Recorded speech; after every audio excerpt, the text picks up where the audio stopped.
আমি তোমার মা আর বোনের লোক সংসার করতে পারবো না। আচ্ছা ঠিক আছে, মানলাম আমার মা আর বোন তোমার জ্বালাইছে। আচ্ছা আমি তো দেশে আসছি, আমি শুনি কি হয়েছে একটা সমাধান করে দিব। তালাক বলার কি আছে, এগুলো বলতে হয় না। এত অধৈর্য কেন হয়েছে? না আমার কাছে তো টাইম নেই, আমি চাইছিলাম যে কবে তুমি বাংলাদেশে আসবা তারপর আমি চলে যাব। আমি সময় না, আমি এই দিনটার অপেক্ষায় ছিলাম। তুমি কবে বাংলাদেশে আসবা, এটা আমি আজকে এই যে ডায়লগগুলো আমি কাটা দিব, কোনো বাজার করবো না। আমি এই দিনের অপেক্ষা ছিলাম যে কবে তুমি বাংলাদেশে আসবা, তারপর আমি এই বাড়ি থেকে যাব।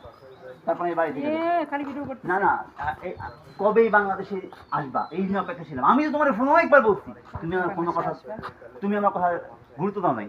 এর লেগে আমার প্ল্যান ছিল তুমি যেদিন আসবা। ফোনে অনেকবার বলছিলাম যে তোমার মা বোনের সাথে আমি থাকতে পারতেছি না, কিন্তু তুমি তো আমার কথা শুনোই নি।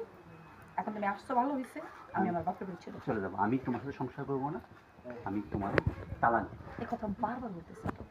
প্রথম সিনে এটা 14 বার হবে, প্রথম সিনে বাবার আমি বাবার চলে যাবো। আমি কারণ গল্পের নামই কি, ডিভোর্স। না ডিভোর্স না, যে আমি করে তালাক ওই তালাক ডিভোর্স এটা খাইবো কিছু। হ্যাঁ যে এত বারবার করে বারবার করে এটা কোনো আমি তোরে তালাক দিব। হ্যাঁ তুই আমার কথা কোনদিন শুনছিস? হ্যাঁ আমি তালাক দেব, এটা একটা নাম খাইবো, কিন্তু আমি তোরে তালাক দেব। হ্যাঁ একটা নাম দিটা দেখবা, দেখবো তালাক তো বহুত